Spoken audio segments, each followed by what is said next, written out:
안녕하세요. 예, 반갑습니다. 자, 민사소송법 기초 특강을 마련하게 된 설강 취지부터 좀 말씀을 드릴게요.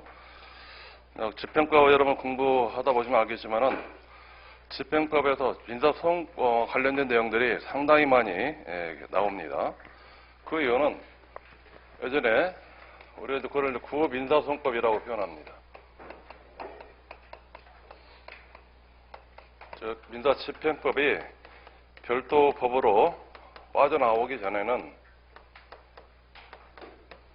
그 민사소송법에서는 소송 절차하고 그다음에 강제입행편 두 가지를 모두 한꺼번에 규정을 두고 있었던 것이 그 특징입니다. 그래서 그 내용들이기 때문에 결국 강제입행, 민사집행 부분들이 예전에 소송법 영향을 그대로 받아가지고 각종 용어들이 그대로 집행에서 이제 용어가 쓰입니다. 그 결과로서 제가 공부할 때도 그랬었어요. 사법과 공부할 때도 민사소송법만 공부한 뿐만 아니라 강제입행편도 몇 가지 중요한 부분들을 이거를 같이 공부를 했던 게 예전에 민사소송법 공부할 때 특징입니다. 그러다가 민사소송법에서는 소송 파트만 규정을 두자 해가지고 소송편만 규정을 두고 있고 강제입행편을 따로 빼가지고 민사집행법 이거를 제정해가지고 시행한 것이 약 2002년도부터입니다. 그래서 2002년도 개정 시행된 다음에 우리 법무다 시험에서는 12회부터 1차 과목을 해가지고 편집이 이루어집니다. 그 이전에는 형법이 1차 과목으로 들어갔었어요. 형법이 있는데 지금 형법은 1차 과목에서 제외되고 이거는 2차 과목만 해당하도록 바꿔줍니다. 집행법이 12회부터 시작된 다음에 제가 시험에 합격한 게 이제 1차는 8회입니다. 8회. 2차가 9회 합격을 했는데 8일째 커트라인이 85.5였습니다. 9회 때 커트라인이 이제 86점. 이때가 가장 커트라인이 높았던 게 이제 8회 때, 9회 때 부분들이에요. 그러다가 12회 집행법이 출제된 다음에 이게 들어온 다음에 갑자기 커트라인이 79점대로 쭉 떨어집니다. 한 번 떨어진 커트라인 계속 이제 미끄럼틀 타고 있는 거예요. 계속 미끄럼 타가지고 금년 커트라인 21회 커트라인 어느 때까지 커트라인 미끄럼 탔느냐 61.5 60.5 여기까지 커트라인이 또 떨어지도록 미끄럼틀 계속 타고 있는 겁니다. 가장 큰 영향을 주는 것이 민사집행법 부분들이에요. 그 이유가 여기 소송에서 가치 규정을 두고 있다가 빠져나왔는데 여러분들 소송법은 2차 과목이죠. 2차 과목이기 때문에 1차와 처음 공부하시는 분들이 소송법을 거의 잡지 않고 들어옵니다. 그래서 집행법 강의하게 되면서 주요 내용들이 여기 다 있는데 집행법 강의하면서 이거를 하지 않고 이거를 듣게 된다. 그러면은 마치 이제 이런 결과가 돼요. 우리 이제 민사라는 것들은 큰 그릇이 있습니다. 여기 위에 3분의 1 정도, 밑에 이제 3분의 2 정도 이렇게 세 가지 나눠볼게요. 위에 3분의 1 정도 사자고 있는 것, 이게 민법하고 상법, 그 밖에 부동산 등기법 이런 것들이 있습니다. 이거는 깊지도 않아요. 민법, 상법, 부동산 등기법 이거는 깊지도 않아. 아주 옅은 거에 있어요. 옅은 거. 이거 잡기 위해서 그렇게 많이 시간과 이거 할 필요는 없습니다. 안 그래요? 그렇지 않나요? 아주 깊은 곳에 있나요? 조금 더 들어가면은 중간편에 있는 것이 이제 민사소송법에 관한 문제들이에요. 여러분들이 이제 1차 합격한 다음에 제일 아마 먼저 듣게 되는 과목이 민사소송법 과목이 될 겁니다.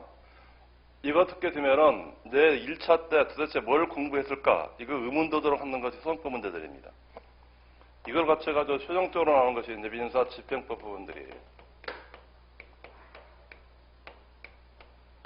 결국 민사집행법은 모든 민사에 관한 침전물이다 이렇게 보시면 됩니다. 모든 민사에 관한 침전물이에요. 여기들. 그래서 집행법을 알려면은 여기서부터 여기까지 쭉 거친 다음에 최종적으로 이거를 공부하는 것이 순서라는 겁니다. 그런데 우리는 그런 순서를 기다려주지 않죠. 시간이 없기 때문에 이 과목하고 이 과목을 함께 배웁니다. 그럼 가운데가 좀 떠게 돼 있어요.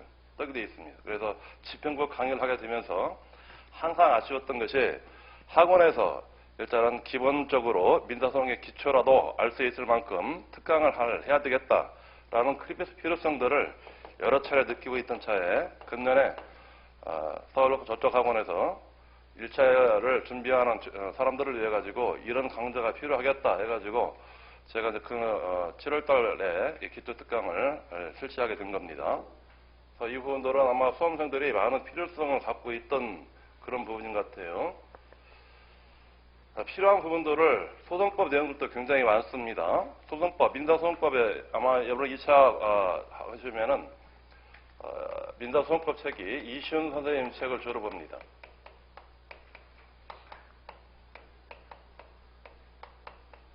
우리 예전에 민법 하면 곽윤직 선생님 교수님 떠올렸었죠? 그 민사소송법 하면 이시훈 선생님 떠올립니다. 지금도 열심히 활동하고 계시고 정례적으로 글을 쓰고 계시는데 이 민사소송법 이시훈 선생님 책은 그 근거가 주석민사집행법이라는 책이 있습니다. 민사소송법이에요. 주석민사소송법. 제가 주로 보는 책들이 주석민사소송법하고 주석민사집행법 이런 것들이에요. 주석민사소송법은 민사소송법 제1조부터 해가지고 제일 마지막 조까지 나오는 그 조문에 관한 문제들에서 왜 이런 것들이 제정이 됐는지, 입법 취지라든지 또는 각국의 입법 내들은 어떤 것이 있는지 이런 것들을 상세하게 찾아가지고 기술을 하는 것이 주석민사소송법에 관한 책들입니다. 이거를 줄여가지고 나온 것이 실무제요 민사소송법이라는 책도 있어요. 추격입니다.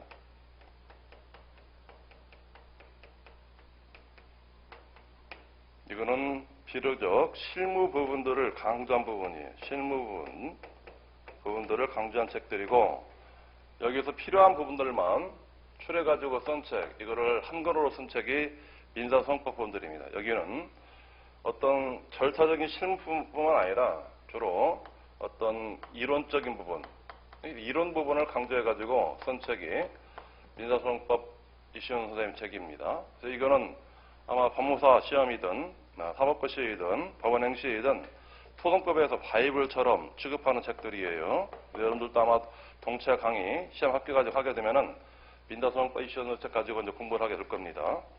그 내용들을 우리 민사집행법을 공부하면서 필요한 부분은 아니라 우리 시험에 쭉 출제되는 부분들이 민법이라든지 또는 상업등기법 여기서도 비정상권 절차법이 될 겁니다.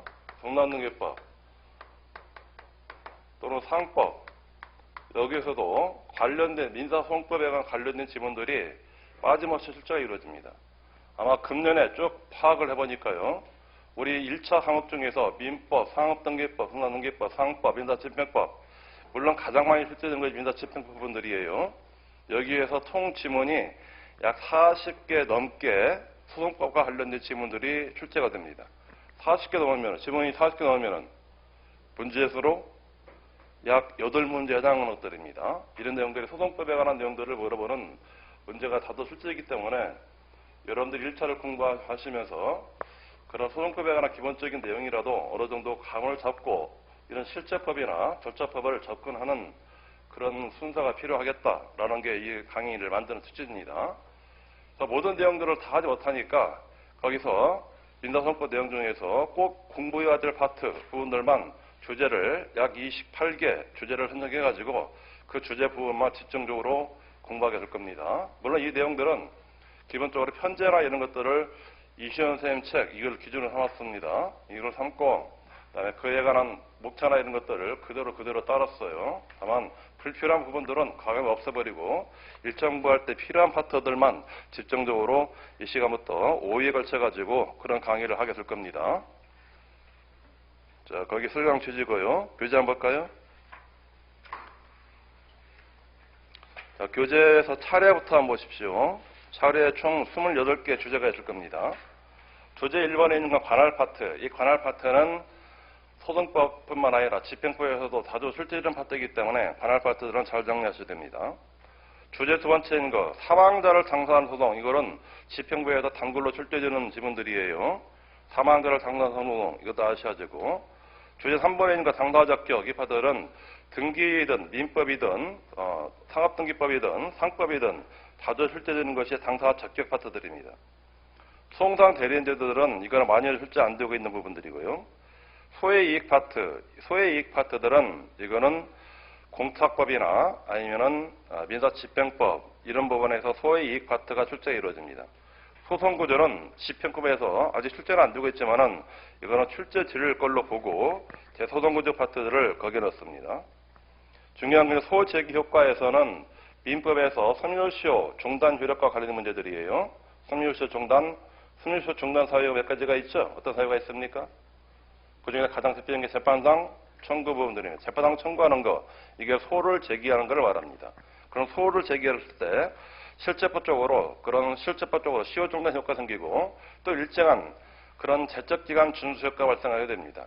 기간 준수 효과. 그 다음에 소송법상으로는 중복된 소를 제기하는 것을 금지시킵니다. 뭐 이런 것들이 소 제기 효과 부분들일 겁니다. 변론의 종류를 배우는 이유는 이거는 필요적 변론 절차를 거치는 김에는 재판의 형식은 판결 형식으로 나옵니다. 변론 종류는 크게 필요적 변론이 있고 의무적 변론이 있는데 그런 필요적 변론을 거쳐서 하는 것을 우리가 판결이라고 합니다. 그에 비해 가지고 의무적 변론이나 간단한 신문 절차를 통해 가지고 재판을 하게 되면은 그 재판은 결정 형식이 되는 겁니다. 이제 구별하기 위해서 그런 변론의 종류를 배웁니다. 주제 9번에 있는 거 요건사실과 입증책임 부분들인데 이 요건사실들은 우리 민법 공부하면서 여러분들 각종 중요 요건들, 법률행위 요건을 규정을 두고 있습니다. 이 법률행위에 관한 요건들, 이것들은 민법 1차 공부하시면서 여러분들이 주요 요건들을 암기를 하셔야 돼요. 법률행위 주요 요건에 관한 문제들입니다. 예를 들어서 차고 취소하려면은 차고 취소 요건이 갖춰야 되죠.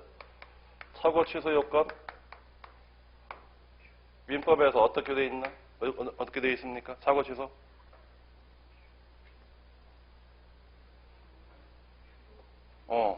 중요 부분. 첫 번째, 법률행위의 중요 부분 차고일 것. 이걸 암기하셔야 돼요. 법률행위의 중요 부분 차고일 것. 그럼 법률행위의 중요 부분인지 여부는 어떻게 판단하죠? 그냥 관심법 쓰면 알아요? 딱 보는 순간에 이게 법률행위의 중요 부분이 아니다. 이거는 이원적 기준설입니다. 즉 주관적으로는 객관적으로는 이렇게 합니다. 객관적으로는 일반적인 제3자에 따르면은 그러한 정도 중요 부분에 있다라면은 그런 법률행위를 하지 않았을 정도가 되는 겁니다. 이게 법률행위 중요를 판단하는 기준들이에요. 주관적으로도 그 자가 그러한 차구임을 알았으면은 그러한 법률행위를 하지 않았을 정도 이렇게 하는 겁니다. 그 이외에도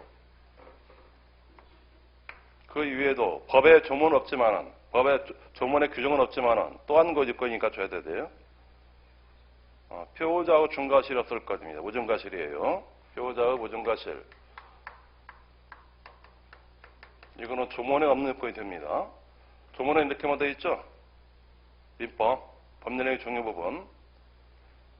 저는 저 강의 시간에 질문하는데 묵묵부답 하면은 강의하고 싶지 않아져요. 강의는 나 혼자 하는 거 아니에요. 여러분과 저와 서로 교감을 해야 되는 게 강의라는 얘기입니다.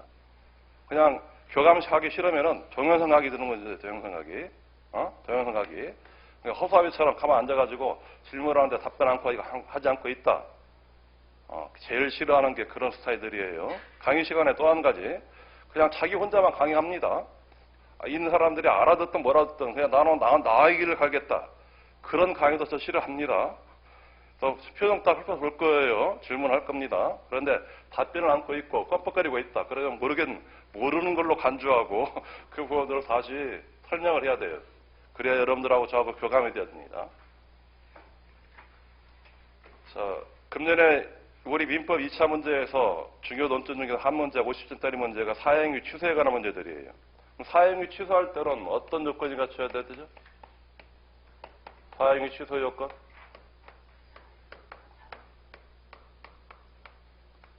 그건 여러분들이 공부를 제대로 못하고 있다는 그 방증이에요.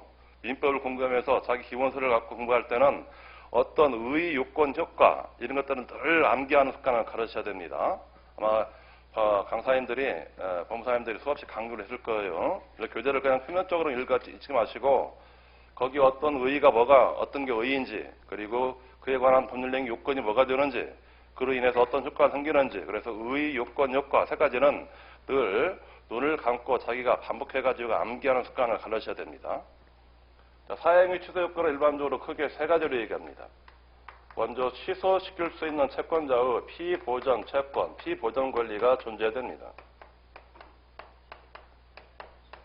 피보전 권리, 피보전 채권은 존재되고 그 다음에 채무자의 재단적 처분 행위인 사회행위가 있어야 됩니다.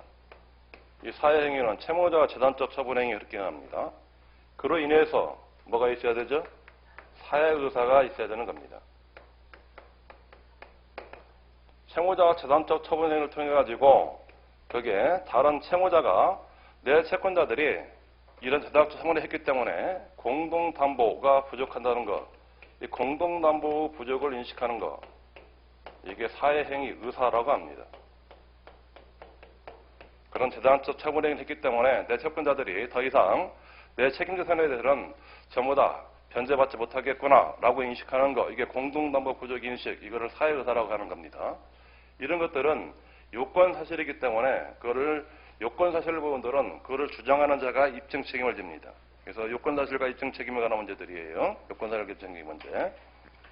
입증 책임에 관한 문제들은 민법 1차 문제 객관식으로 가끔씩 출제가 이루어집니다. 자, 주제 10번에 있는 것은 기일혜태와 기간에 관한 문제들이에요. 기일혜태에서는 가장 중요한 게 변론기일혜태입니다. 기일혜태, 변론기일을 지키지 못한 경우, 이게 변론기일 불출석의 효과입니다. 변론기일에 출석하지 않으면 일정한 요건을 갖추게 되면 소가 취하된 것으로 간주합니다. 변론기일에 출석하지 않은 경우에는 일정한 요건을 갖추게 되면 소가 취하된 것으로 간주해버려요. 소취하 간주. 이거를 소의 의제적 취하라고도 표현합니다.